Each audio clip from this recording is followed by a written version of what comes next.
Vem comigo. Hoje eu vou te mostrar esse belo sobrado com 212 metros quadrados, com 3 suítes, sendo essa aqui a suíte principal, com mais de 20 metros quadrados de sacada. Esse imóvel também conta com um escritório. Vem conosco, vamos conhecer.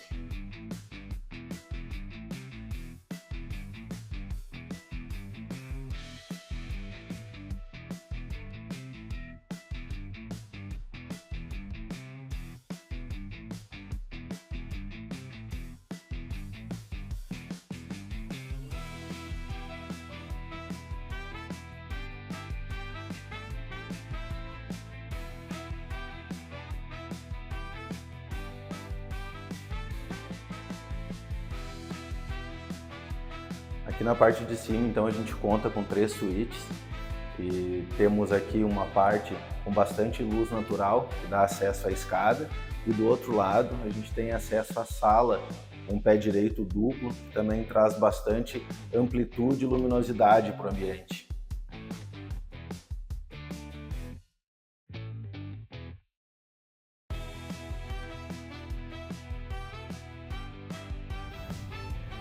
Quando a gente fala em estrutura de resort, a gente está falando disso aqui. Olha o que o condomínio entrega.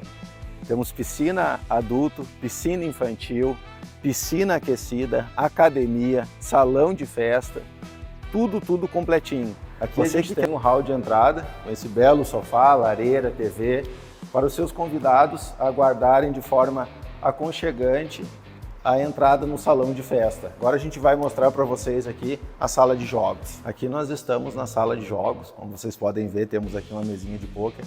Aqui ao lado a gente tem um espaço kids para as crianças brincarem. E logo ao fundo aqui a gente tem mesa de sinuca, ping-pong, fla-flu. Para você que gosta de uma piscina aquecida, eu estou aqui passando um calorão para mostrar para vocês tudo que a gente tem de bom no condomínio. Olha que maravilha!